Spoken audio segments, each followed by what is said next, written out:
This is Cosmographia, the Randall Carlson podcast.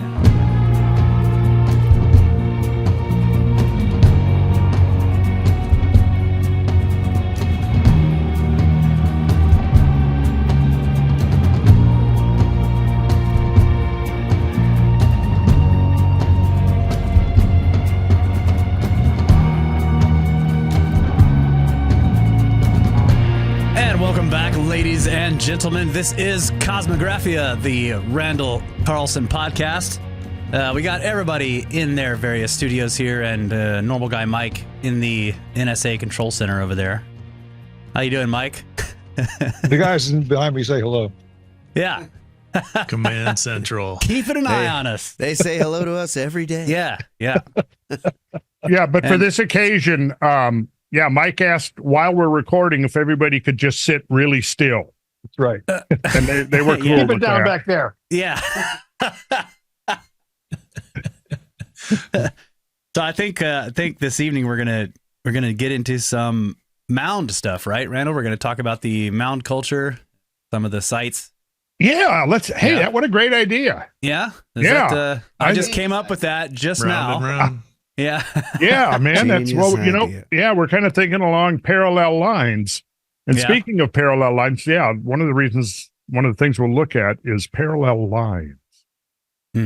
Parallel lines. You know what barrows are? Long barrows. They call them long barrows in England, but they're the same thing here. We'll look at some of those. That's where we got two mounds, elongated mounds running parallel to each other. And there was a lot of that. A lot of it, as we'll discover here. Like like it has a low space between them, like a imagine you've got two raised embankments, artificial canyon. But typically we'll take a quick look at what did Brad say? Reverse cart ruts. Well, in a way, yeah. Well, nice. I know everybody here is familiar with Serpent Mound. I think we've all been there, right? Yes. Do we know about Normal Guy? The mounds? Serpent Mound. You ever been to Serpent Mound? Have not been to Serpent Mound. We've been to I was with you when we went to the Cahokia Mounds in Missouri. You were there? Cahokia. Well, that was Brad. Me and Brad. Yeah, we went by there on the way out to Washington back 10 years ago. Yeah. That was impressive. I'd never seen that before. I was truly impressed by that site. Yeah. Well, so was I. I'm still continuing to be impressed. And then you get even more impressed when you start thinking about, when you're thinking about one individual structure. But then when you realize the scale and scope of the whole phenomena, it's almost unbelievable in its own way. I mean, So that's one of the things is, most people immediately, especially if you're in America and you start thinking about ancient ruins and stuff, you start thinking about Egypt and Greece and Babylonia. You might think of Central America, but you're thinking about all these other places, forgetting or not having realized in the first place that right here in America, we have remnants of tons of stuff that are on such a vast and awesome scale that it's really almost hard to wrap your head around.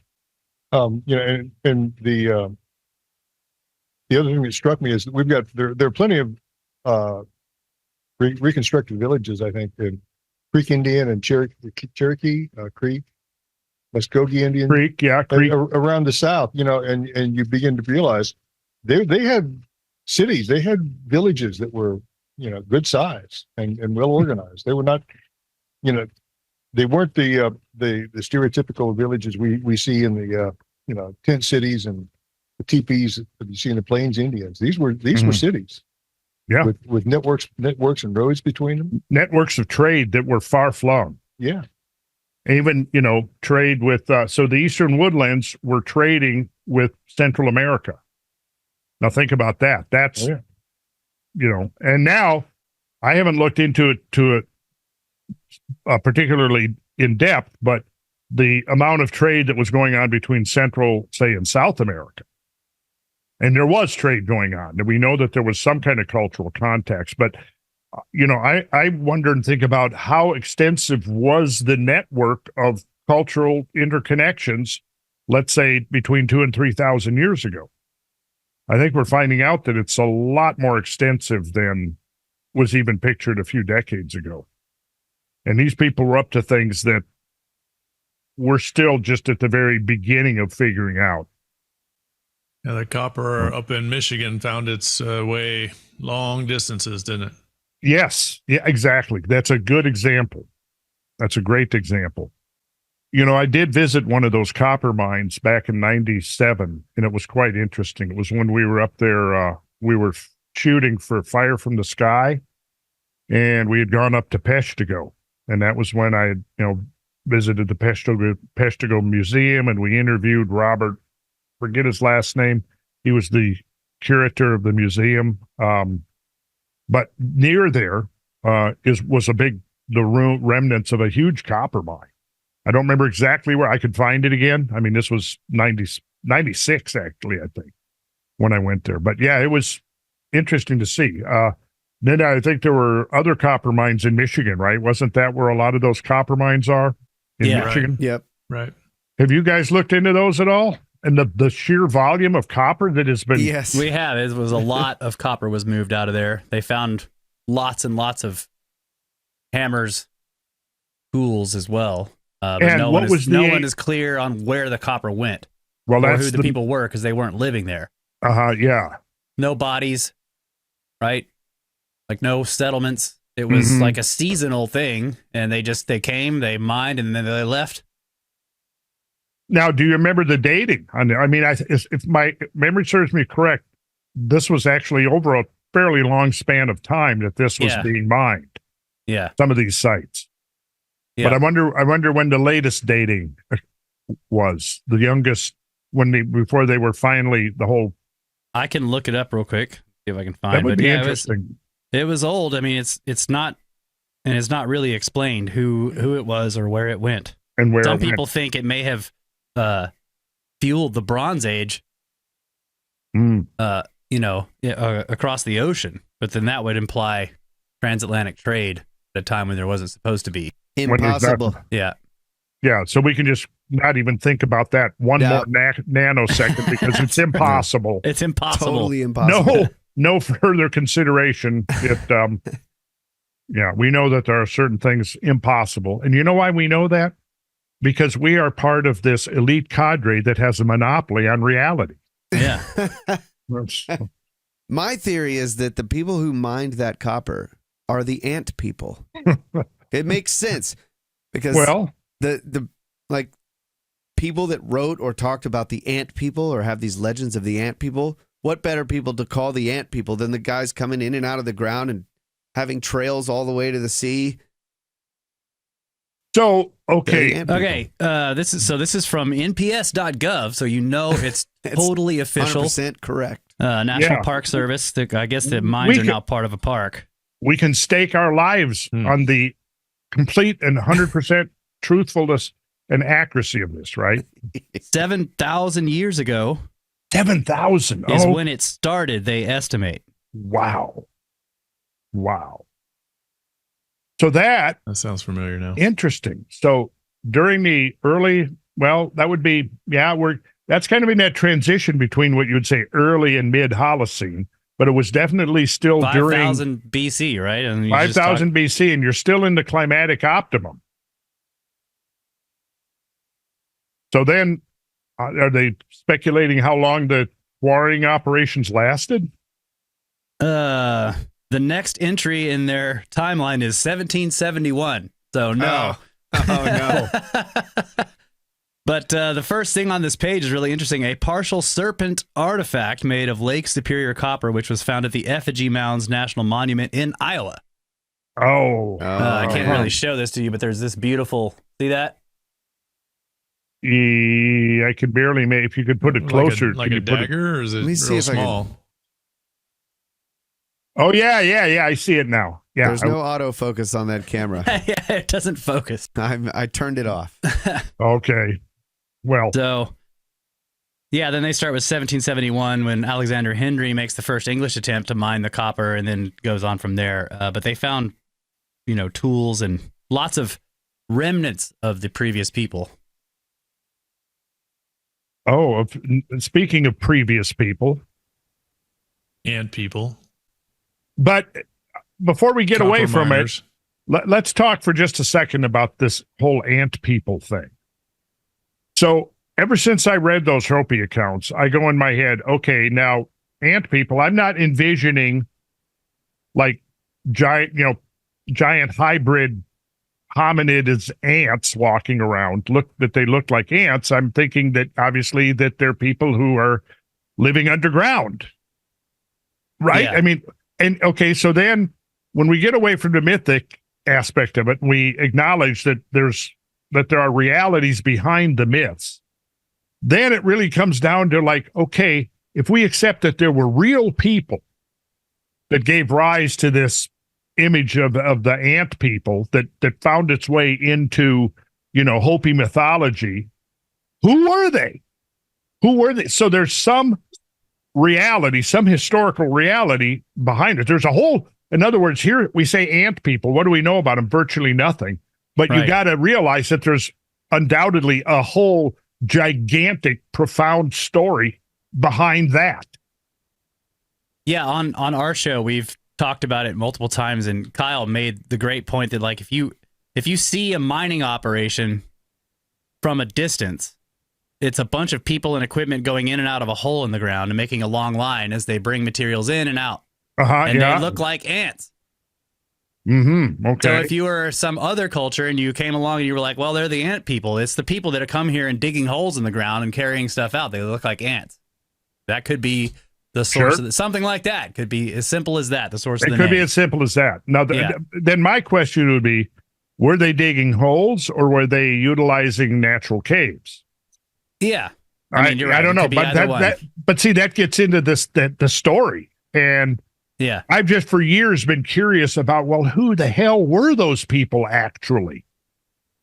Yeah. We know a lot about the Hopi, and through the Hopi, we know that there was this group, some cultural group called the Ant people that by affiliating, allying with the Ant people, they were saved from a tremendous catastrophe. Didn't they say that they emerged after the catastrophe from the Ant people's place below ground somewhere in the Grand Canyon area? Well, probably so, yeah. Yep. So somewhere there is an entrance. Well, what we need to do. Randall's like, okay. Okay, well, I'm picturing, so, there's a mailbox there, an old mailbox there, somewhere down on the bottom of the Grand Canyon, the Ant people. And then somewhere there'll be a door. And maybe we can go up there and it's going to be a hobbit door. That's exactly what I was envisioning, precisely. Hello? Hello? There's plenty of strange stories of people finding stuff in or around near the Grand Canyon too. So who knows? Yeah, I'm not familiar with a lot of those. Have you looked into those? I mean, they're just a lot of it type relics. Yes, it reads like sensational strangeness, but okay. And who knows? Some things are sensational strangeness. That's the thing. In fact, I think that perhaps all of existence could be classified that way. Sensational strangeness. Yeah, yes. You're right. The universe itself is extremely unlikely. Yeah. Right? So if we were going to write a history of the universe, we could. What is it again? That's sensational strangeness. Sensational strangeness. I think that about captures the mood there. Right. But speaking of sensational strangeness, that reminds me. We tried to think of something that was dangling a couple weeks ago, right? Was it the lurking variable? That was what I was looking for. Was lurking variable? The dangling variable. No, a dangling. What's it? The participle. And a lurking variable. Yeah. I think we should it should be the lurking participle in the dangling variable.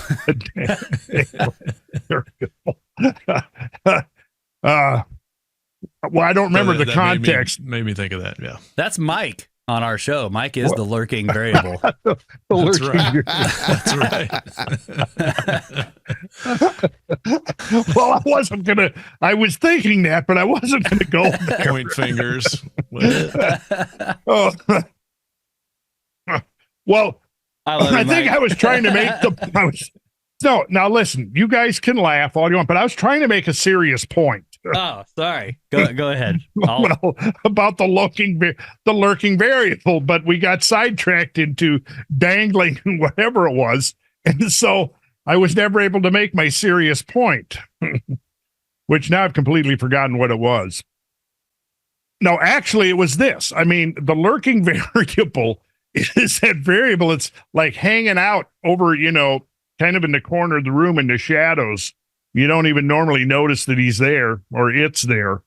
But at the last minute, when you think you've got it all figured out, he steps out of the shadow and you realize, no, you've completely misconstrued everything. And, the janitor didn't kill, the butler didn't kill the guy, the lurking variable is the thing that can step in and change the whole equation, turn it upside down or whatever. And so there was something in that regard that we were talking about that potentially was in that role. I don't remember what it was, but that's an important role. And if you look at history, you can actually see that there are times when those unforeseen things kind of sitting right off the radar screen in the sidelines suddenly merge into the picture and everything. It's a major plot upheaval. It just turns everything upside down, rearranges it, and then you got to rethink it all. So with that having been said, I think that, probably Mike is the lurking variable. And one of these days, he's going to come with something that upsets everything that we've been putting together and talking about for the last 3 years. The best example right now that I can think of is the work that's being done on these ancient Egyptian vases. That they've been sitting there in museums. Yes, perfect for example. Hundreds of years. Yep. The precision is only now being measured, and now suddenly, bam! Here it is, the evidence, and it's going to change everything. About how we must view ancient civilizations. That is a great example, perfect example, right there. It exemplifies the concept. We could say, yeah, and and it's great that Ben Van Kerkwyk has been kind of in the forefront of getting that out. Yeah. That's great. So we talking about, I don't even know where to start here, really. There's so much. One of the books I read. Parallel lines. Yeah. Well, those are the ways, the graded ways, and we'll get to that. But one of the books that I read, maybe 20 years ago. I don't remember the date on it. You could probably look this up. By Roger G. Kennedy, called The Hidden Cities, The Discovery and Loss of Ancient North American Civilization. The subtitle, Hidden Cities. Well, because it's hidden, just like, it's the remnants of this are hidden everywhere about us. But in a sense, they've been lost. They were discovered, and that discovery was documented in things like Squier and Davis, right? You know that in the early 1800s, when Squier and Davis were doing their surveys, at that point, most of the earthwork architecture was still intact. Well, 100 years later, 85 to 90% of it was gone. 1996 is the publication. Okay, date. 1996. Okay, so in the preface to the book, I think it was in the preface, he made a comment that I think is really apropos here. He says, after he'd been studying it for some time and doing the research for the book, he says, this is kind of how he concluded, the person who does not wonder at this will not wonder at anything. And I found it there's a lot of literature. When you go back to the 19th century, there's a really interesting corpus of literature about the mounds. And I think we've gotten into a little bit of that, haven't we, when we've talked about some of the excavations of the mounds that disclosed the remnants of very large humans? We have not talked about that on this show. Not on this show. You have talked about it before, and we have talked about it on our show, but not so much on this show. Well, there's definitely a connection between the monumental earthwork architecture of pre-Columbian America and this whole giant phenomena. Lay it on me. Yes, sir. I want to hear it. Well, let's see. So here, Native Americans Before 1492 by Linda Noreen Schaffer. Now, I have this here. I don't know if I necessarily agree with all of her conclusions in this paper, but nonetheless, she kind of puts a nice little capsule around it. She says, only 200 years ago, in the woodlands of eastern North America, there were tens of thousands of large earthen mounds, all of which had been built by Native Americans, which I think is true to an extent. But I think that's kind of one of the questions we need to ask in reference to the origins, the incentives, the motivations. And as we begin to wrap our heads around the scale and monumentality of this phenomena, I think it's imperative that we go, wait a second, what was behind this? Why would people over thousands and thousands of square miles, who are essentially categorized as foragers, why would people whose economy was based on foraging undertake this monumental, epic enterprise of creating these earthworks? Well, it's the same question, isn't it, that we're asking about probably a dozen other locations around the world? So she says, only 200 years ago in the woodlands of eastern North America, there were tens of thousands of large earthen mounds, all of which had been built by Native Americans. They were impressive structures. Visitors who saw them were amazed by the size of many, by their number, and the intricacy of their design. Yet the significance of these earthworks, indeed their very existence, is one of the best kept secrets of American history. Which takes us back to the subtitle of Roger Kennedy's book when he says, Hidden Cities, the Discovery and Loss of Ancient North American Civilization. How many students, when in grade school, they certainly never told me about it. I never learned about Indian mounds coming up in any of my education. We had the history of Minnesota. I don't think the history of Minnesota that we had when I was in sixth grade ever covered any of that. It started, of course, when did the French first come up the Mississippi? That kind of thing. That's where the history began. And of course, now it may have changed since I was in sixth grade back in 1963, right? But that's the idea. I mean, who's been taught about this? And yet it's so ubiquitous and so vast that it shows that there is this completely lost history of the West, particularly of North America. There is a lost history. And I would think that the concentration of these the early stuff, which started between 5,000 and 7,000 years ago, when we first begin to see evidence of the large-scale modification of the landscape. Well, one of the things would be post-Younger Dryas.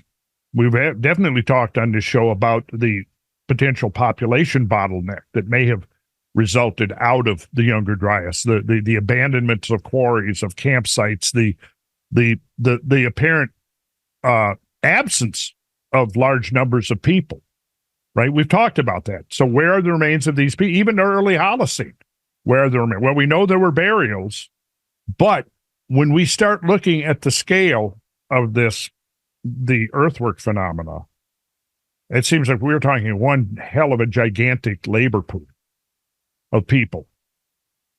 Like Mike was saying, as we get into it, there were urban areas that were, at Cahokia, that was a huge urban area. I think there was like 50,000 estimate based on the extent of the infrastructure. I think I've seen the estimates of up to 50,000 people living there, but that's just one location, right?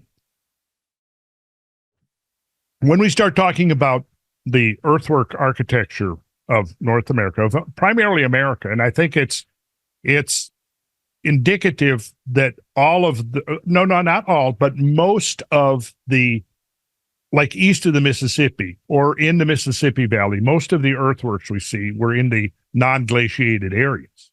Like when you get up to Ohio and you start visiting those, the earthworks up there, you're going to be south of the margin of the lobe that was there, right? We can actually see. I have a slide. I may have it here where I can pull it up, where I plotted the earthwork slides, and you can see them right with respect to the terminal moraines. And there's a whole set of recessional moraines in Ohio that are very conspicuous in a digital elevation map, where you can see that there was a major withdrawal of the ice, a pause, built long enough to build a terminal moraine, then another rapid recession, a pause, and then south of there is where you can begin to map the earthwork structures.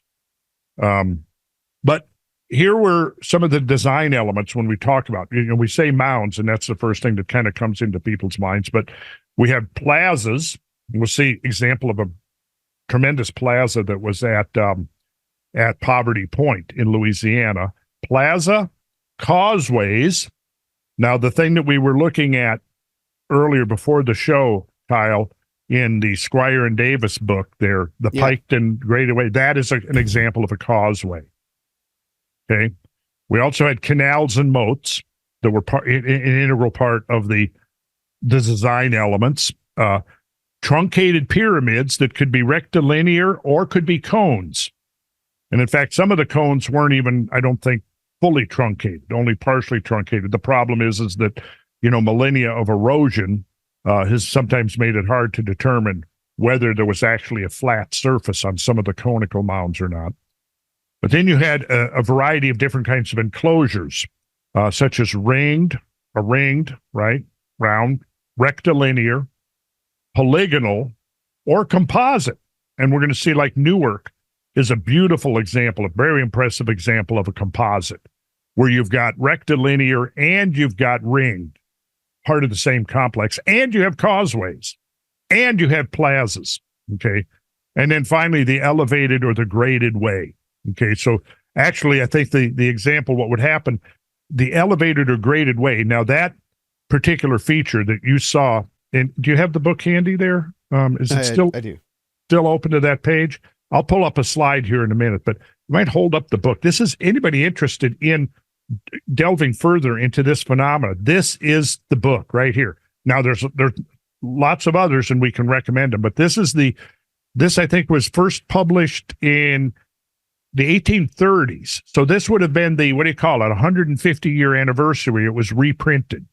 Yeah, and it's got these beautiful plates and diagrams. Squier and Davis spent years and years surveying all of the extant mound structures in the complex in there, and this is just an invaluable document. What's the date on that? Yeah, it is. It's a great book. I spent many hours we've used that. Bradley and I have actually used that book when we've done some of our mound exploration up in Ohio.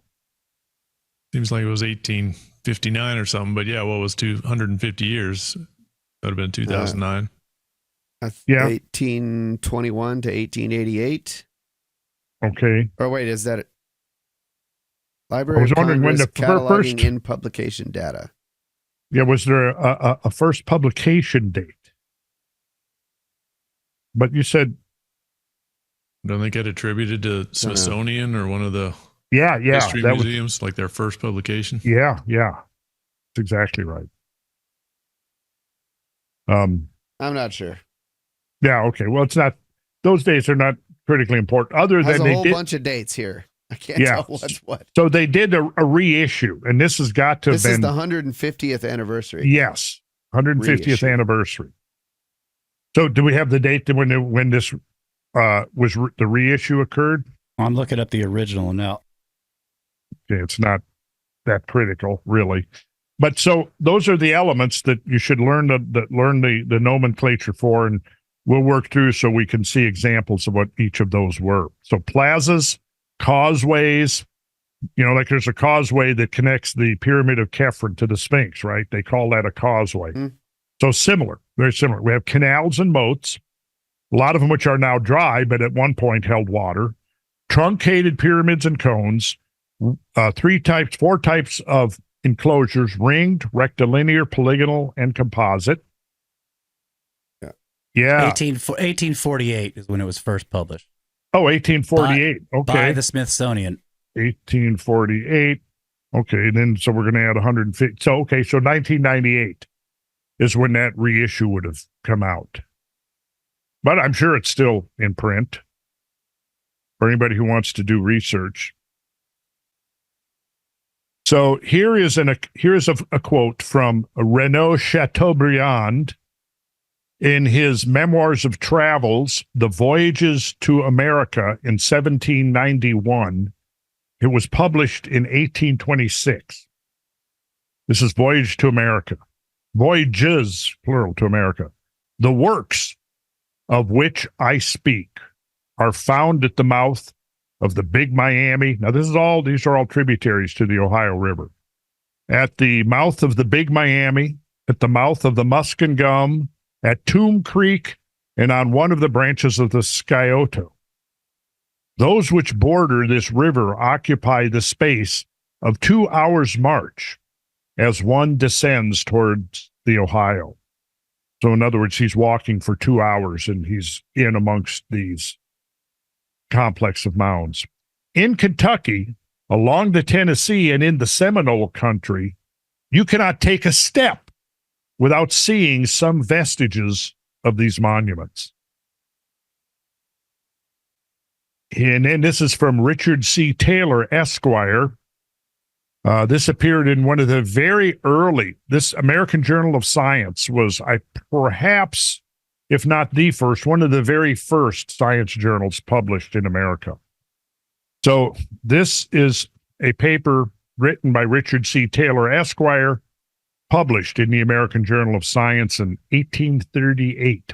It's entitled Notes Respecting Certain Indian Mounds and Earthworks in the Form of Animal Effigies, chiefly in the Wisconsin Territory, which now I should add that to my list of design elements. Although the animal effigies, a lot of times there are many animal effigies, and there is some integration between the typical monumental earthworks and the animal effigies. Like we have animal effigies right here in Georgia. There is Rock Eagle, which is it's like done out of boulders, and they've got a viewing tower. You climb up the viewing tower so you can look down, because when you're on the ground, it looks like a bunch of big rocks. You don't really get the picture, but when you're above looking down on the thing, then you can see that it's a winged bird. So yeah, there are scattered animal effigies all around, but there seems to be this concentration of them up there in the Midwest, particularly in Wisconsin.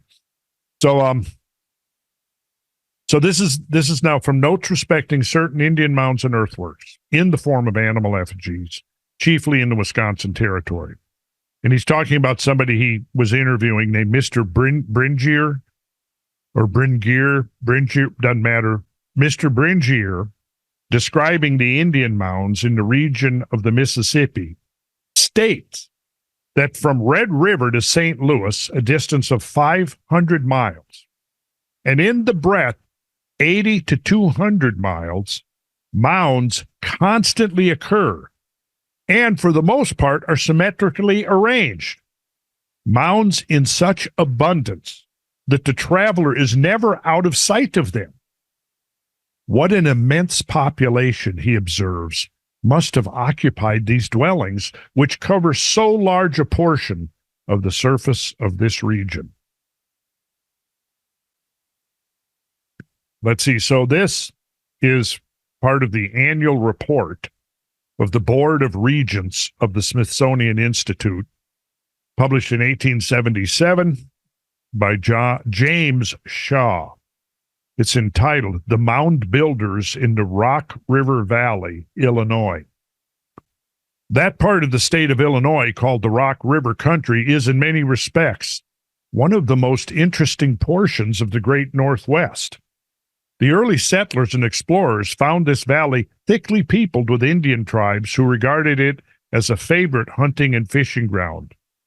There is also abundant evidence that this Rock River country was densely peopled by the mound builders, They have left their remains everywhere on all of its most beautiful spots. Stone implements, copper weapons and ornaments, and the remains of their plastic art are also frequently found. Nothing like the great field works, fortifications, and sacred enclosures of Ohio, or such as are found at Aztalan in Wisconsin, exist so far as known on or near the shores of Southern Rock River. But the oblong and common round mounds, some of them of very large size, may be counted by the thousands. The upper valley of Rock River very much resembles the lower. The mound builders swarmed over them all. So then, jumping forward to more modern times, this was from a book called Indian Mounds of the Middle Ohio Valley by Susan L. Woodward and Jerry Ann McDonald, published in 2001. The Adena, that's one of the names given to the people who are the presumed mound builders, right? The Adena and the Ohio Hopewell were the premier builders of distinctive and sometimes truly impressive mounds, geometric earthworks, and hilltop enclosures within the Middle Ohio Valley. Taken as a whole, the prehistoric mounds and earthworks of the Middle Ohio Valley are masterpieces.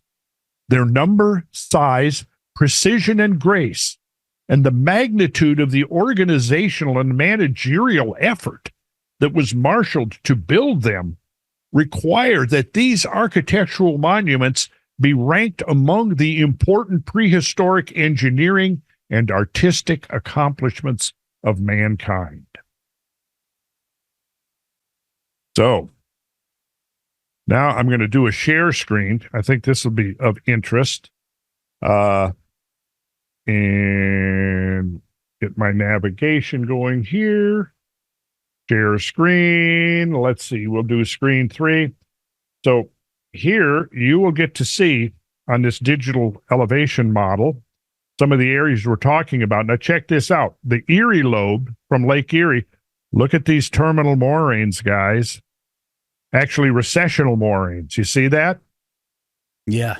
That's impressive right here. Yes. Sorry, I was working my mouse over the wrong monitor. Yeah. So you can see that right from this, that the recession was not a smooth continuous, but it was rapid for a while, and then it stabilized for a while. And you'll note, of course, that these are recessional moraines so from oldest to the youngest, you'd be going north, right? Does that make sense? Right. Yes. So the youngest recessional moraine is this one up here at the top. But you can actually see there's remnants of a moraine right here as well. Yep. It looks like it's been probably washed away right here. So you probably had meltwater flows coming down here. Of course, then they would have also washed these away. But in any case, what you saw was that you had a rapid recession, then you had an interruption of the recession long enough to build a moraine, and then another recession, and then another recession. So what I was getting at is if you look at this area down here that's quite heavily dissected by erosional valleys and things, it's all within this area, in these rivers and valleys here, that the mounds are so thickly clustered. In fact, let me see. There we go.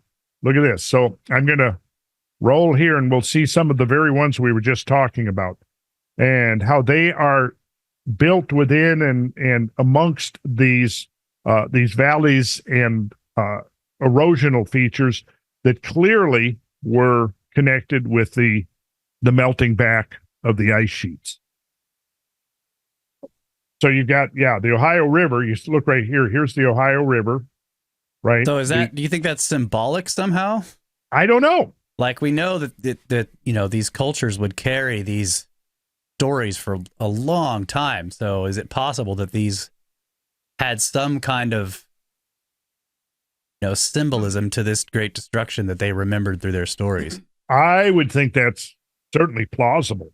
Yeah. I can't say that I have any. What's that? I would just point out that I was just reading recently about a site that's under Lake Huron. Yeah. These lakes were way, I guess they were way shallower 9,000 years ago, 100 feet or so. Yeah. So they were much bigger for a while during the melting. And then once most of the melting sources were gone, then you had this period, like you said, around 9,000, maybe 8,000 years ago. They were shallower. Yeah. And there's, I think there's actually like a rumored henge type monument on the floor of Lake Michigan. You familiar with that? I did. I just actually recently looked into this quite a bit, and it's in Lake Huron. But there is one there too. I looked this up. But is it a stone circle? Because the idea that there was an actual like a hinge is not correct. These are, from what I understand, they're.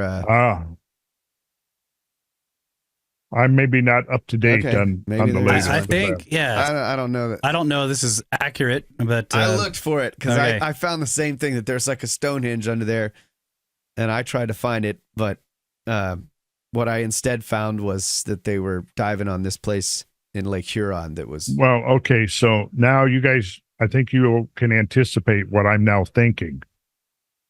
What are you thinking?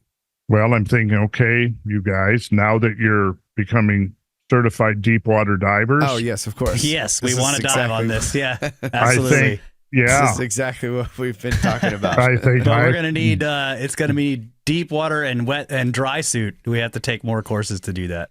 Oh, okay. Yeah. Well, how deep are we talking about here? It was like 100 and something feet, and it's very, very cold. 120 feet. Yeah. So, we're going to need to do, deep water, which is like a different kind of gas mixture, and then and then dry suits. The place I'm talking about is called the Drop 45 Drive Lane. Yeah, and it's basically a drive lane for the caribou. So there was a ridge that was exposed 9,000 years ago because the water was 100 and something feet lower. Feet lower. Okay. And they would drive the caribou along this ridge, and they had basically cleared the ridge down to the bedrock. I don't know if they did that work, but it's cleared down to the bedrock. And then they had built these walls out of stone to drive the caribou along, and narrower and narrower. Oh, yeah. And they had hunting blinds built along it out of stone that they would hide in. And it's pretty awesome. Now, this is 9,000 years ago. 9,000 years ago. 100 So post Younger Dryas. Yeah. And caribou, though, were that far south. I guess. I didn't question it. Okay. Maybe I should question that, but they found bones and stuff too. So if you go back to the slide that we're still looking at here, I've done a little crude graphic to show you, to help visualize the relationship between the margin of the ice sheet here.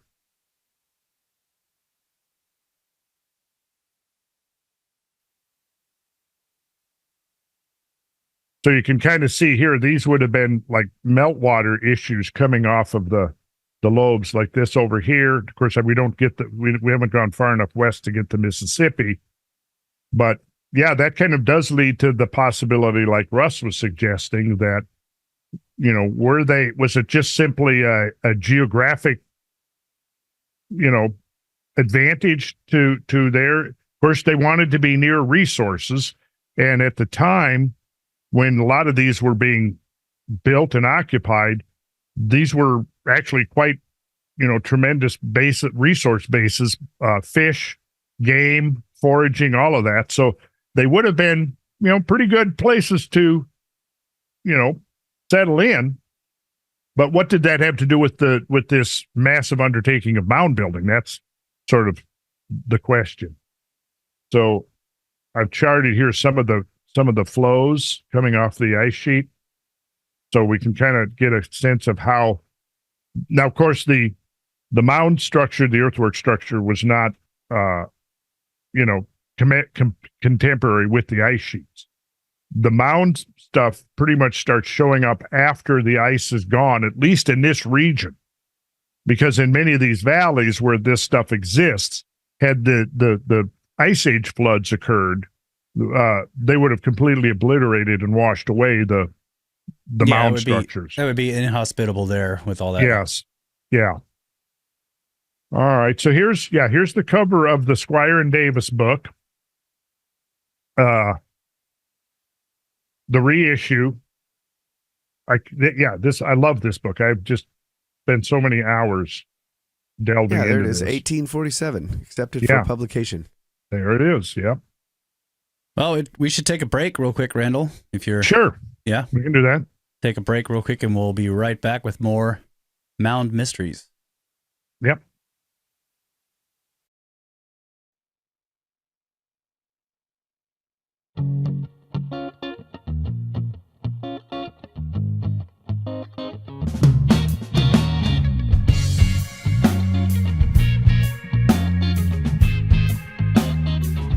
And we're back, ladies and gentlemen. Kosmographia returns for more Mound Mysteries.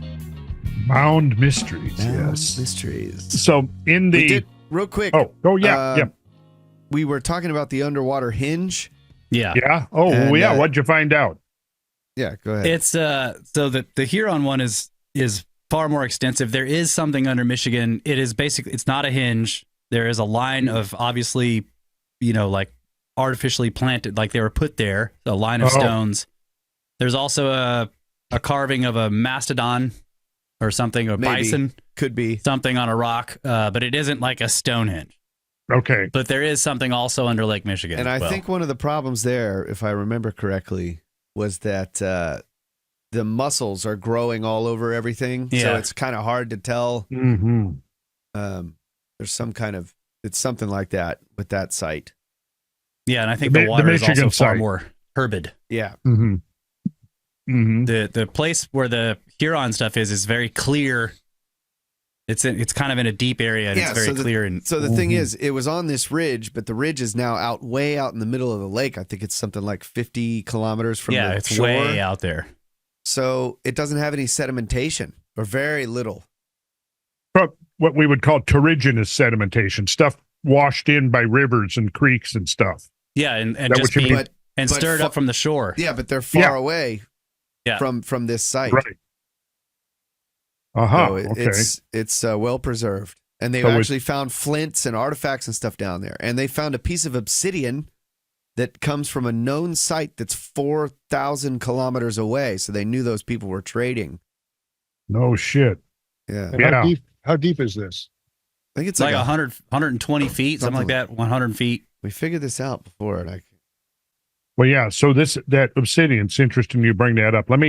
This is from the announcement of the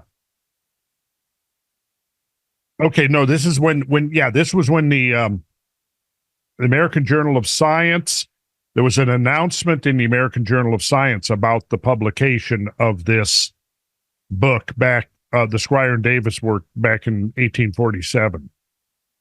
It says, "We are glad to have it in our power to announce the first publication." So it was the first publication of the Smithsonian Institution. Wow. Okay. I didn't realize that.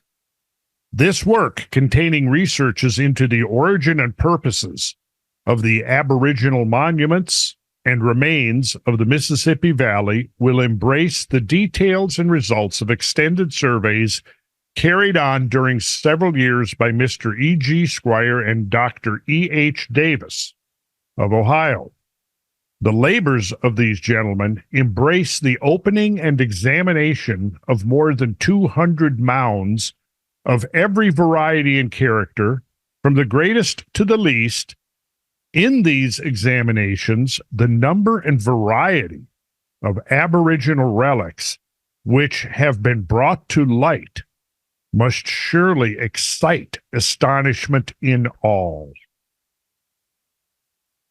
And then it continues on. In examining the remains, we discover articles which show the extent of their intercourse with other parts of the country. Thus, there are instruments of obsidian, a volcanic substance found only in Mexico, native copper and lead from Lake Superior and Upper Mississippi, marine shells and cetacean teeth from the sea, and numbers of pearls of great beauty. And I believe there's been other evidence now suggesting that they were also trading with somebody up in the northwestern part of the U.S. I've gotten a little vague on that, and I could be wrong. There is an obsidian source in Oregon. That's where this stuff from Huron was found. Okay, that might be what I'm thinking of. It's 2,000. So that's 2,000, right? That's Oregon. correct. Yes, Yeah, it was from the lake or the Wagon Tire. Obsidian. Tire. That's right. Yeah, In Oregon. Central Oregon, 4,000 kilometers from Lake Huron, where they found some flakes of it under the water. So what was that quote you were just reading where they said that they said obsidian from Mexico only? Was that? Well, that's from it's American Journal of Science, and they're making this announcement in their pages about the publication of the Squier and Davis book. Okay. So this was back in the 1800s. Yes. Okay, so this was in 1847. Before they knew about the Oregon obsidian. Yes, 1847. That's the. So let's look at some of this. I'm gonna do a share screen. We'll just go through a few things. This first one that I haven't been to yet. Let's see. So this is an example of a conical mound. This is this is in West Virginia. The conventional dating on it is 300 BC. And there was a spiral walkway up to the top. And so this would be an example of a truncated cone that doesn't actually come up to a full point. Have these been excavated at all? Like, how many of them have been, do we know what's in them? Yes and no. Okay. Yes. I mean, some of them have had graves. Now, the problem with finding human remains in the mounds is being able to differentiate between, burials that may have taken place as the mound is being built as compared intrusive with versus original. Thank you. Intrusive versus original. Yes. Yeah. Then let's see, what's the next one here? Okay, so this is, I think this is a diagram. I think this is in Squier and Davis, an example of some of the beautiful woodcuts and stuff. No, this is the Great Mound at Marietta, Ohio. So check this out. But this is another example. And it's deep. Yeah, and notice this one. It's got an embankment and a moat around it. And then are those headstones? More modern headstones, or what are those? Well, those are the people. Yeah, those are headstones. These were the people that died trying to pile up this. Yeah, that was. He died while building it. I know it. This is Monty Python. You just got it. No, in fact, there's a number of these sites that actually have cemeteries on them. Yeah, I'll show you some more examples. But I don't know if there's. That's really interesting to me. Yeah, that the settlers would bury.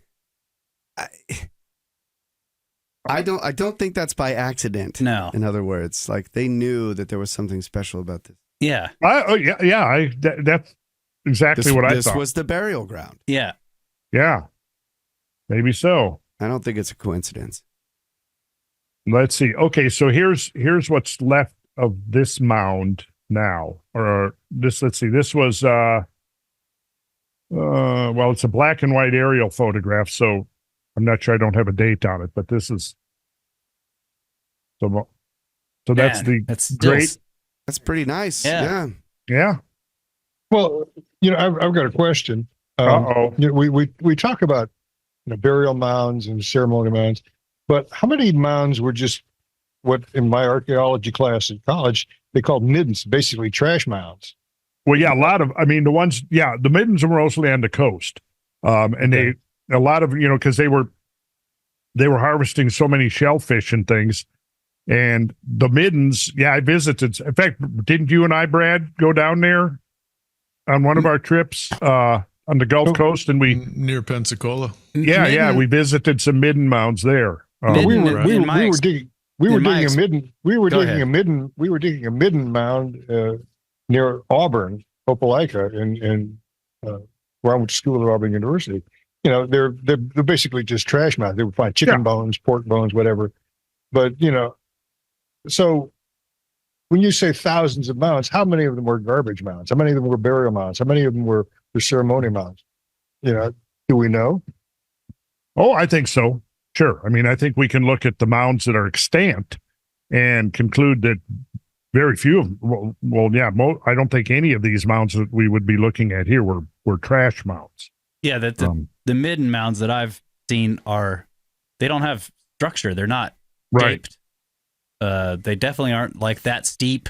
You know, they don't have flat tops. It's just a trash pile. They're not rectilinear. They're not geometric. They're not astronomically oriented. All of the things that we find with part of this. But I'm sure that there would have been trash heaps, I'm guessing. But it also wouldn't be surprising on a truncated mound that there might be some midden on top. Because people would have occupied it for so many years and left their debitage.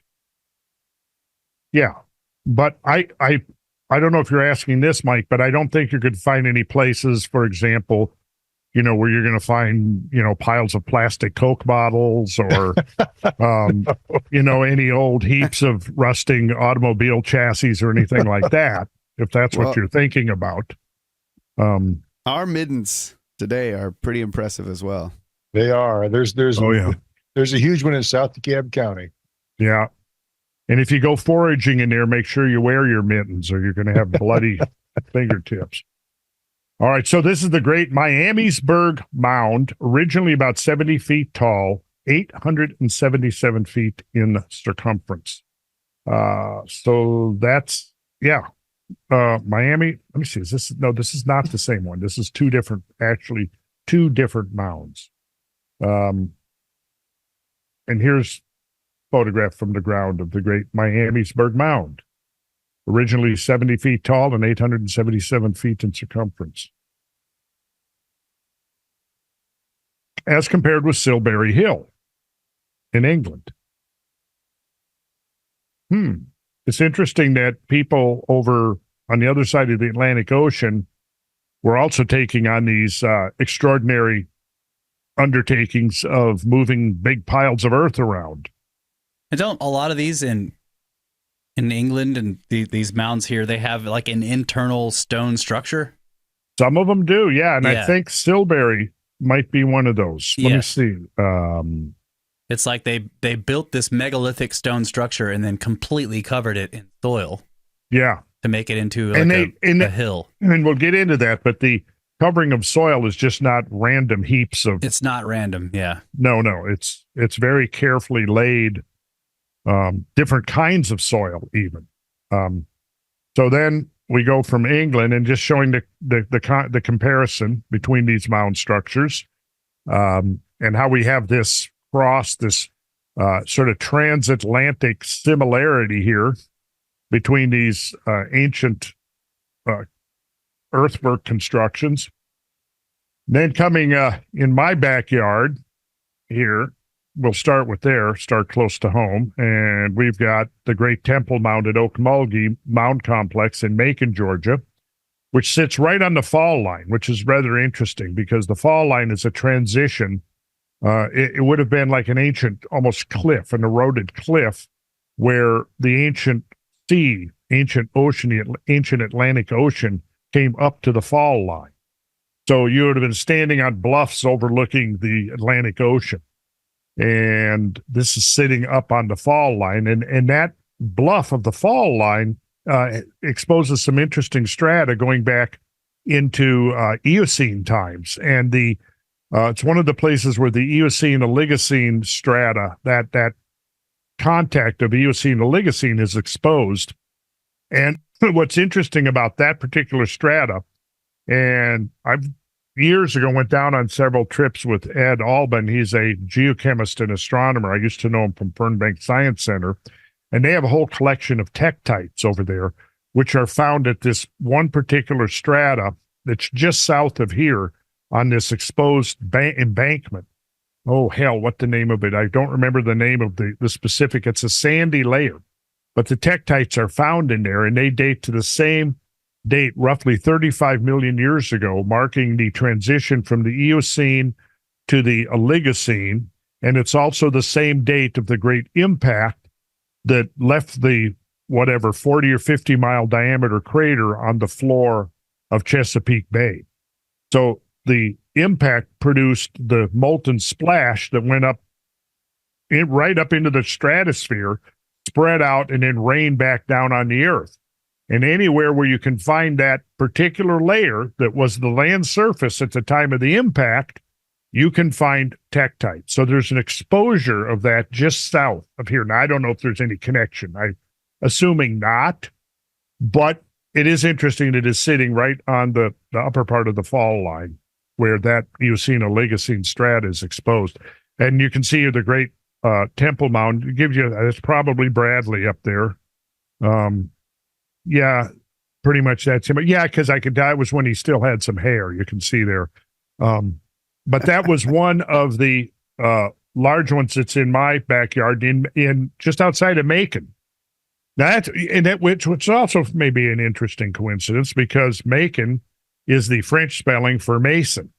And it just turns out that the Grand Lodge of Georgia has for many, many decades, going back probably even to maybe even to the 1700s, the headquarters of the Grand Lodge of Freemasonry of Georgia has been Macon, which happens to be the French spelling of Macon, and this is where this particular mound complex is, which is interesting. And I will just mention as a side that Masonry in Georgia was founded in 1734, if I remember the exact year.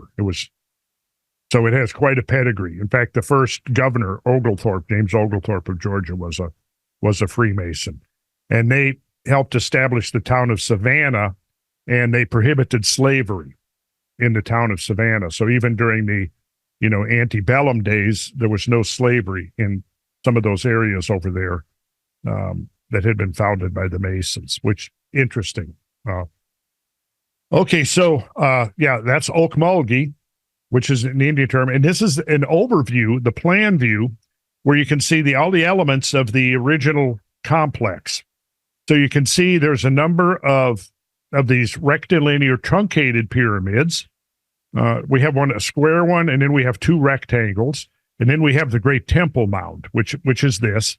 And you have these rampways coming up. This is how you accessed it, flat top. During the time that this was in active use, there was a timber structure built on top of the flat surface here. You can see the ubiquitous, always the presence of the flowing water.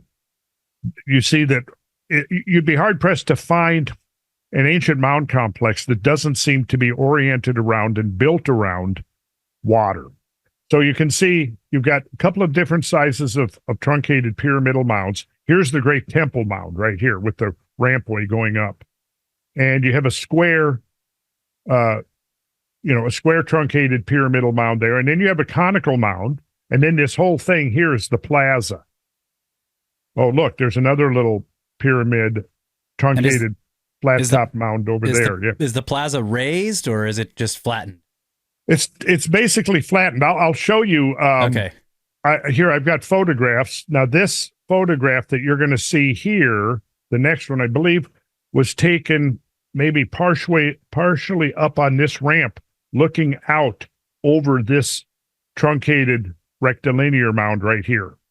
So we'll go to that. So that will be your field of view looking out over that. Let's see. I think, let's see. So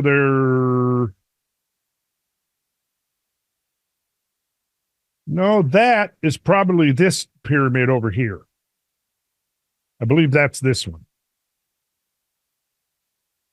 Okay, yeah. And so now here's a photo. The next one is a photograph taken from up on top of the Temple Mound, looking down towards the complex. As I believe. Let's see. It's been a while since we've been here. But it says. What's that? Well, that's what the slide says. View from the top of the temple mound. Oh, looking towards the funeral mound. Okay, that's all I need to do, right? Just read the captions. Yeah, read your own caption on the. Well, okay, so make fun of me. All right. Well, hey, I'm not making fun of you. You got thousands of slides. Oh, okay. I'm definitely making fun of you, though. Well, here it's true. Yeah. Look, the deal is I've got this toolbar of Zoom on, and it was sitting at the bottom of this screen, completely covering the caption. But as soon as you said that, I go, wait a second. All I do now, that toolbar is up in the sky, and you guys don't see it, do you? No, we don't. Okay, but I do. It's there. Okay, so yeah, we're looking out towards the funeral mound, and if we go back, okay, yeah, that is not the temple mound. I think the next one, let's see. This is, okay, so that's over by the road. That's probably, what does it say? Oh, it doesn't. Okay. Well, there's the passage mound. Okay, so this is like a smaller version of Newgrange. Let's back up and see if we can find that. I should have labeled this. Oh, okay, right here. This is the passage mound right over here. See it? The round? Yep. Okay. Conical one. Yes, that's the passage mound. Okay, and then there's a truncated pyramid next to it. And also you can see remnants of, this was probably like a canal of some kind that's now filled in and is still part of a ditch over here. They may have been conveying water through here. And you can also look at this one here. And so it could be that the creation of the canals provided the soil and the material for the mounds. Okay, so let's see here. Yeah, here's the passage, Earth Lodge, Passage Mound, Ocmulgee Complex. This is the inside with a raised dais, I guess you'd call it. The stage. And they had a ring here, and they had places for 50 participants to sit in a circle around the perimeter. And what is the floor made of there? I think it's just like a compacted, it's like a real hard compacted clay, I believe. Okay, yeah. Yeah, and I mean they keep it up so it's dry inside. Right. Yeah. So then just by of course this is much larger, but this is the Newgrange, Ireland passage grave, which we talked about in my solstice presentation that I did on the 22nd, because I had this as an example of an alignment to the winter solstice. I don't show that in here. So this is the great mound complex at Bartow, Georgia, called Etowah Mounds. And I believe that this is Scale Man again. But yeah. Brad, you climbed up there? Yeah, he did. They had, this area was off limits. Yeah. But Brad. I have my chainsaw. Yeah, those trees are not there anymore. No, they really aren't. I may have updated slides, but this shows you how far back this goes. Yeah, these trees have been cleared. So the mound, they're attempting to kind of restore it to its pristine condition. But that's a hell of a big pile of dirt there, guys. So that's probably what, Randall, 150 miles from Ocmulgee? Yeah, probably about that. So you had the Chattahoochee River coming through Atlanta. There could have been all kinds of other things around Atlanta that just got leveled and, never even were recorded in any way. I would guess you're right. This is an aerial view. So go back and forth. This flat top mound that Brad is up on there is this Mound A. And you can see it's getting really overgrown. So like I said, this has all been cleared out. And you can see the remnants of a moat over here. You'll see it in the aerial photographs. It'll show up pretty good. Over here, I think was the borrow pit where a lot of the earth was taken from to build these mounds. Yeah, and here you see the Etowah River, and again, the ubiquitous association with water, usually flowing water, and if not necessarily a river or creek, then a spring. But water almost always present in some form or another. Now, there's an interesting alignment between these two mounds. You might be able to tell that this mound here is a little bit higher than this one.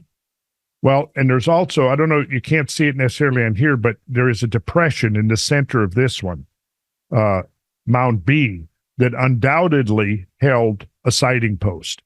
And when you place yourself over on this mound, the difference in height allows you to sight against the horizon, and this provides a flat reference plane against the far horizon. Does that make sense? Yes. So I think I have an example here, what we can look at. Okay, so here, the Great Mound A, Mound B, and Mound C. So here's the Great Mound. And look, here you can see, you see this, the remnants of the canal that came around, and it would have connected with the river. You can see it right island. It made an island. And undoubtedly, as the river is flowing, I mean, you're going to have water flowing through. This isn't going to be still water. This is going to be flowing water through here. Now, did they have weirs in there, or were in some way utilizing this flow? I don't know. But yeah, it would have been connected to the defensive. I mean, it also. Or defensive, perhaps. Yeah, because that right, they might have been this to fend off an invasion from those Ocmulgeans. It is difficult to cross water if you're trying to attack. Well, this is true. It can have many, many uses, but to say that it was defensive does not exclude other possible uses. Right. Of course Absolutely. Not. Okay, so there we go. The smaller mound is Mound C. Middle mound is B, and then the large one is Mound A. So the large Mound A, as it describes here, this is from the 12th, as you can see here, the 12th annual report of the Bureau of Ethnology to the Secretary of the Smithsonian Institution, 1890 through 91. I love this old stuff like this. The large Mound A, this is truly a grand and remarkable structure. A careful survey of it was made in 1884 by Mr. Victor Mendeleeff. It will be seen that the highest point is 66.5 feet. Now, it's estimated, I think, other places that it may have been ultimately 4 or 5 feet higher, but there's been erosion and stuff and compaction. The longest diameter is 380 feet. The diameter at right angles to this is 330 feet, and the area of the base a little less than 3 acres. From these dimensions, it is easy to calculate with approximate certainty the cubical contents of the mound, which we find to be, including the roadway, about 4,300,000 cubic feet. Now, this to me is really interesting because in most of the scenarios, we're seeing pictures of, Native Americans using antler picks, and they've got various kinds of baskets that would maybe hold a half a cubic foot of material. Now, if you look at if you take a cubic foot of damp soil, for example, it might weigh between 80 even up to 100 pounds per cubic foot. So I'm guessing, typically on construction sites, if we're looking at a cubic foot of material, we're not conveying it. Strong guys could convey it, but at that point, we're using wheelbarrows. Now, from what I've read, I don't have never read any reference that there's evidence that they were using wheelbarrows. They certainly weren't using front end loaders, right? So the scenario.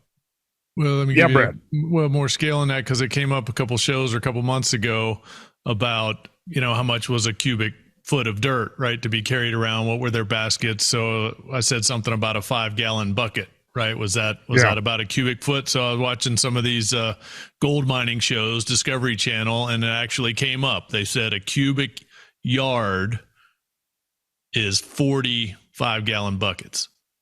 So that's 27 cubic feet. So 27 cubic feet, correct. A cubic yard would be 40 5-gallon buckets. A cubic yard of what material? Well, it's dirt. Soil? Yeah, soil. Okay. So 45? 40. 40 divided by 27. So it's like 1.5 5-gallon buckets full. 1.48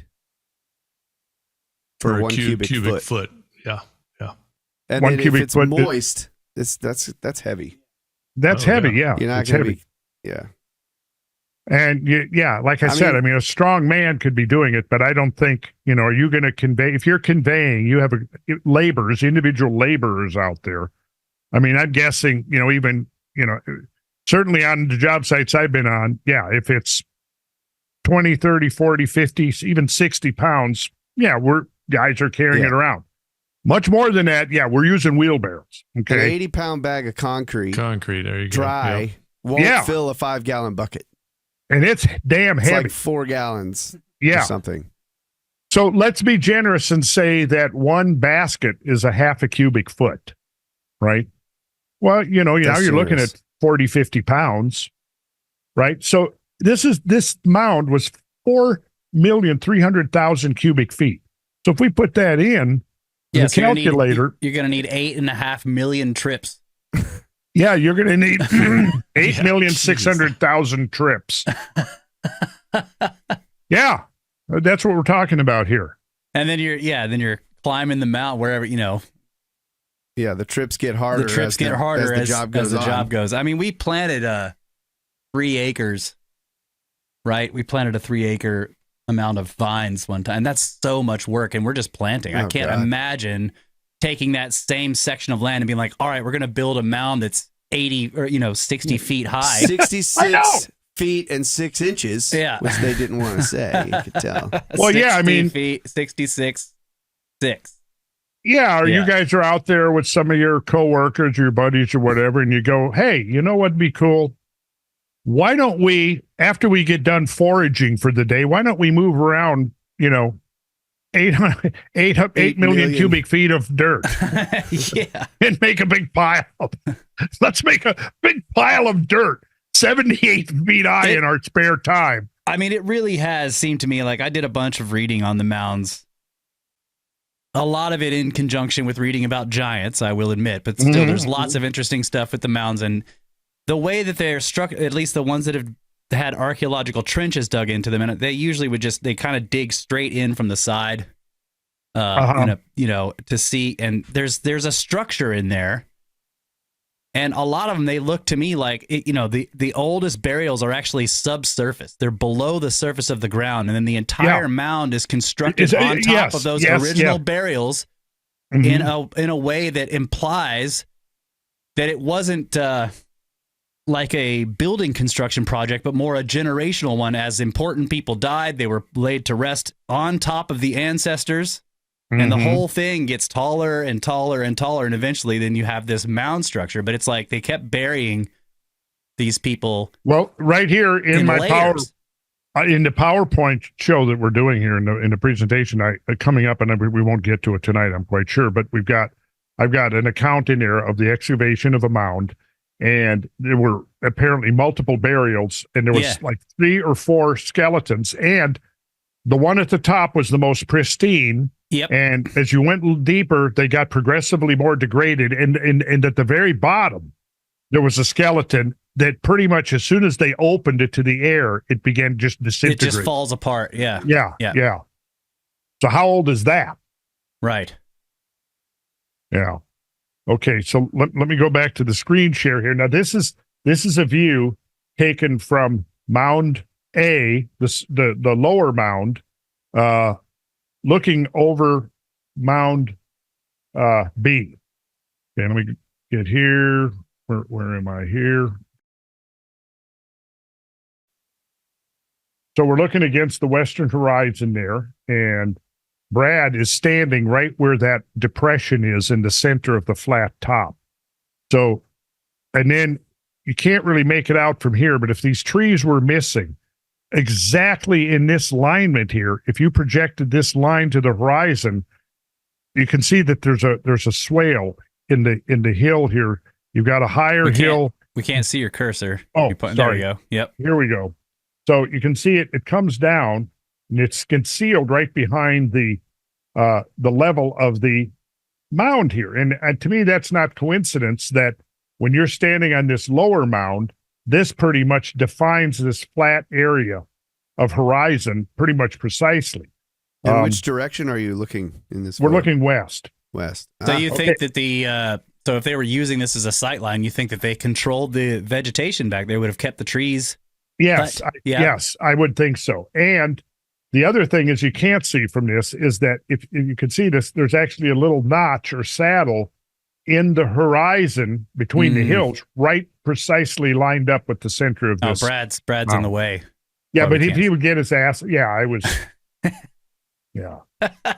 Well, Brad, he wants to be the center of attention. Gotta all be the in time, the middle of the picture. Yeah, I get it. Yeah. Now this is the winter solstice. Is that right? Yes. Because it's not west. It's like southwest. Well, yeah, that's more accurate. I think I was thinking it was solstice. It wasn't equinox. I don't remember if you said or not, but yeah. Right. So this is from the Great Mound A, looking down onto Mound C. Is that it? Mound A. Yeah, Mound C is the lower of the two mounds. So this is standing on the top of Mound C, looking across Mound B. And this is up on the Great Mound A, looking down on Mound C. And right here is the Etowah River. And in the spring and fall, boy, this place is really nice. I mean, it's very pristine and beautiful section of the Etowah River, which is a great river for canoeing and tubing and stuff like that. The next slide, let's go back here to this. The next slide is taken right over in this area, looking into the ditch. You come in, the parking lot is up here. You can't see it. It's off the side of the picture here, but you come in through here and then you can look and you can see part of the ditch, which is this. And this is undoubtedly where the earth would have come from. And it would have been through here that the water, connected with, you remember from the overview, the water would have come in and been flowing through here. Now, what is this? I don't know. Maybe they would have something interrupting the flow. It'd be interesting. I definitely, this was part of some kind of hydraulic engineering system, I believe, more so than a defensive thing. That like a bridge? Maybe it would have been a bridge. I'm going to need to get back out there and look. But yeah, this thing, again, it wrapped around, like you said, an island. Yeah. I've seen that. Yeah, well, this was found at Etowah Mound. I love that. That is a symbol. Yeah, amazing is right. Yeah, definitely a rattlesnake. And you know what? I mean, the symbolism of this is extremely interesting when you look at it. I mean, yeah, it's very. Ouroboros somehow. Yeah. They kind of look like dragons also, which is really strange. And they have a sort of a cat aspect to the face. Well, yeah. It's very, and then of course the eye and palm. That's what that is. If that's what that is, right. Yeah. Yep. So it could be a UFO. So I have more on the Etowah Mounds, but we don't have a lot of time to spend, and there's so much, and we're only going to just barely scratch the surface in our presentation tonight. But we're going to move on to some of the Ohio mounds, just so we can get a better picture. Some of this. Why do you think the edges are notched? Well, I don't know. But there must have been a reason. Well, let me see. And how many notches are there? Yeah, I was wondering how many sections. 17. Kyle's been counting. 17. 17. Okay, so 17. So that would mean that each one is going to be 21.176 angle if you draw from the center. I wonder if the degrees eye is in the dead center of the I guess this is, of the gorget shell. I wonder what kind of shell. You know what I just thought? It could be part of a musical instrument, like a bridge, where if you had a bow and you had multiple strings on the bow, coming off of it. The disc would hold the strings apart so you could pluck the different strings. That's interesting. I don't know how big. Yeah, you're right. It does kind of look like it might be something like that. Okay. Go to the next slide. This is also from Squier and Davis. And when we look at this, this is the map of a 12-mile section of the Scioto Valley in the vicinity of Chillicothe? I think it was Chillicothe. Chillicothe is what I've heard multiple times. Chillicothe, okay. And I like that. Scioto and Chillicothe. Okay, circa 1850s. Well, okay, this is sort of typical. I mean, now start looking here. You can see there's some kind of a rectilinear structure there. There's some semicircular stuff here. You see a rectangle, a square with a contiguous circle tangent right there with what looks like it would have been a causeway there. Another feature over here, a large ringed structure there. Then you get down here. Here's a cluster within a ringed, probably a natural, I'm guessing. Then you look at all of this down here. Look at this over here. All down in here, you've got these tremendous structures on an enormous scale. And here is the ones with the dotted lines are enclosures, right? That's what the legend says, and then the solid lines are actual mounds. So, like up there at D, there's a square, there's a rectilinear enclosure right next to a circular mound. Right. Yeah. And then this would be the causeway. Yeah. Here. And it probably, you can actually see here, look, the embankments. So this is a bit of an underfit situation here. So the terminus of this causeway was probably at one time at the water's edge.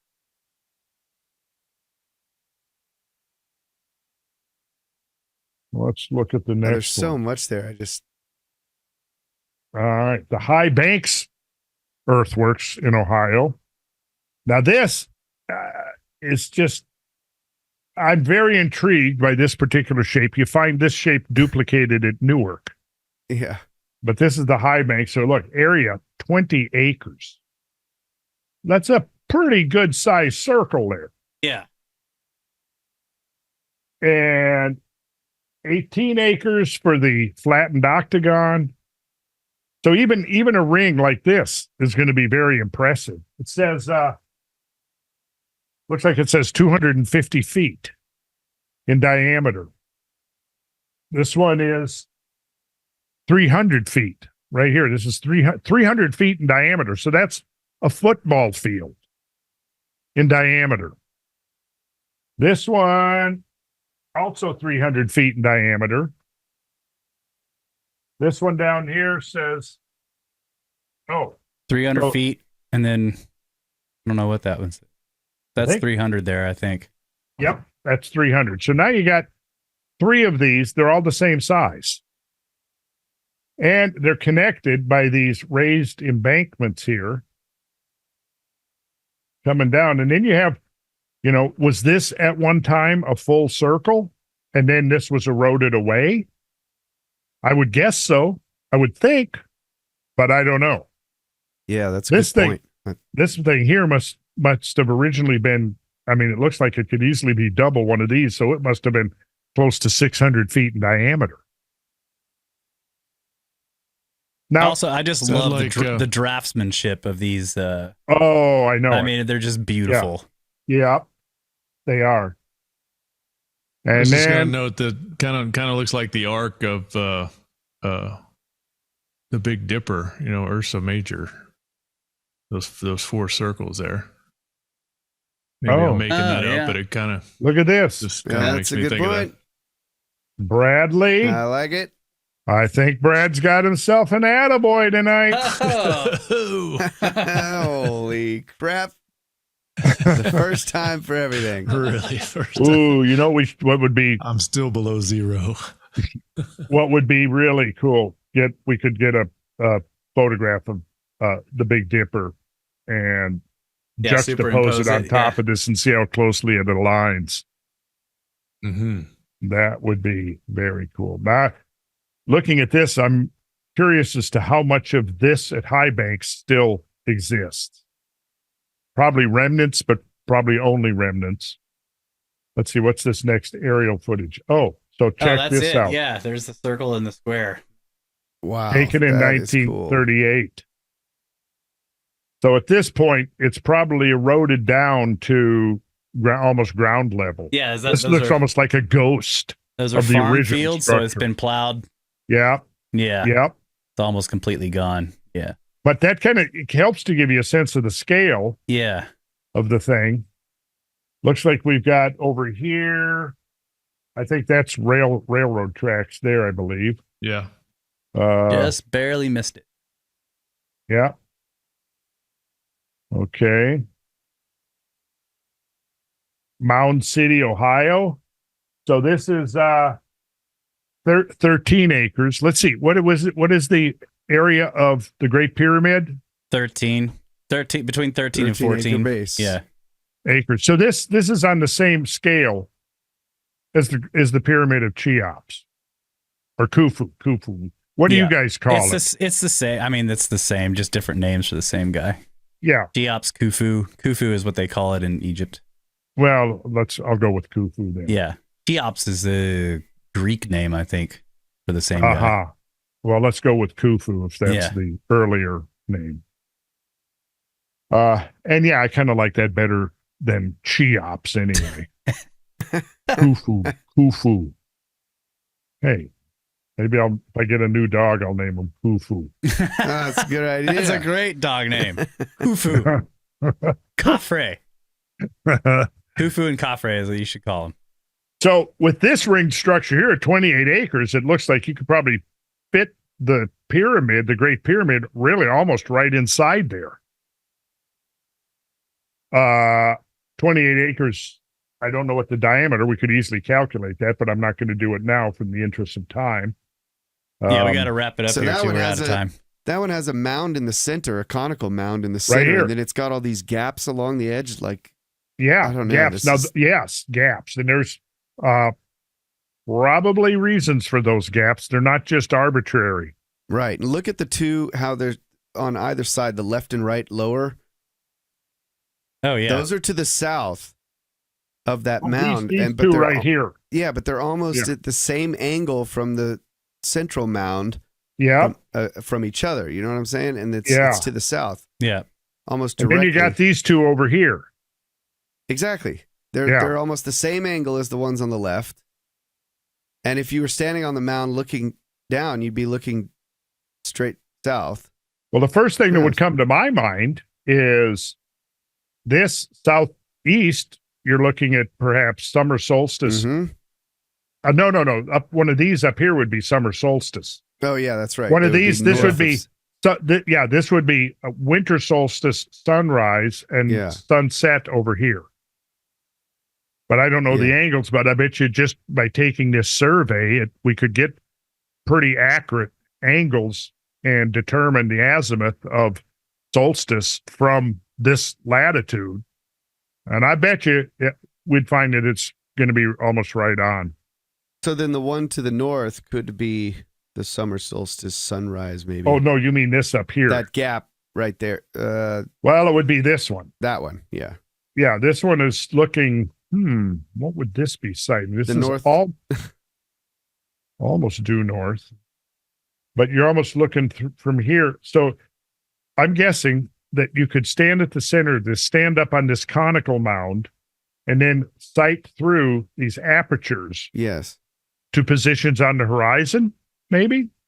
Yeah, and then there's a tiny mound almost directly north of the central mound inside that circle as well. There's a little bitty mound way up there. Right. Small mound there, right there. Small mound, yeah. So that might be a north sight line. And here you got the cross section. Sections. Well, So what did that say? Like is it 12 feet, 10 feet, like 11 feet high? That's showing you how high these berms are? Yes. Okay. That's right.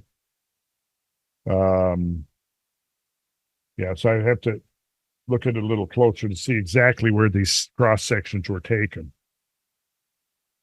Well, we got to wrap it up here, Randall. Okay, well, this will be our last slide. How long are we going to be doing mounds? Yeah. Well, I got enough to go for a while. I mean, we're just barely getting into it. We're going to need to talk about giants. I got to hear some giant talk. Well, I've got a section in here about those findings. Yes. Okay. Good. Well, this will be our last slide. All right. So here we go. This is getting truly monumental. Diameter. This thing up here is a football field wide, 300 feet. Right. Let me move this over out of the way so I can see that guy. 20 acres here. Diameter of the circle, 360 feet. The side of the square, 960 feet. Okay. Diameter is 1,050. 1,050 of that big circle. Let's see, diameter of circle. Let me see, where did that come from? Diameter of that might be that 1,050 is an interesting one in itself, because it might have actually been 1,056 originally to the outside. I think that's showing inside diameter. Let me see, where did I get this? This might actually be from a different mound. I'll correct that. But then notice the causeway here, leading right up to the edge of this embankment. So that embankment, here's the river, right? So again, if we're going back to a time when the water level was much higher, which it clearly was, because that's how this embankment got here, this causeway would have led down to the river's edge. The Hopeton work. So it's good. Look, they give a compass rose here. So yeah, what I'd like to do is take some of these, maybe enlarge them and sit down with a compass and a straight edge and play with a little bit. Like they squared the circle there. Yeah. Diameter of the circle. Where did I get that when it says right there 1,050 feet? I wonder, I may have, let's see, if I go 20 acres times 43,560, then that's the area, pi r squared. Well, I won't do that now, but I'll do it after we're done. Yeah, so let's wrap it up. And yeah, there's lots more to dive into in ancient art, what I like to call archaic America. Awesome. Excellent. Lots more Juicy stuff. So tour our in next the works special episode of Kosmographia, we will continue to dive into archaic America, the lost civilizations that was once upon a time, and how utterly magisterial and grand it really was. Excellent. Okay, we like it. RandallCarlson.com. That's and right. Sign up for the newsletter and check the website for information on future tours. Definitely get that newsletter. Randall writes great stuff. What is it? Is it twice a month or once a month? Once a month. Once a month. But it's typically, I get into a lot of stuff. And I did actually get into some stuff that we will get into here on the show, but kind of a little intro or preface to some of the earthworks stuff, talking about recent research at Poverty Point. All right. I forget, have you guys been to Poverty Point yet? Don't think so. No, I don't think so. Northern Louisiana. Northwestern Louisiana, yeah. Thank you. Okay, so that's... All right. Shake it up. We'll see you guys next time. Thank you. All right. Good night, gentlemen. Enjoyed it. Good night. Very much. Good Thanks night. a lot.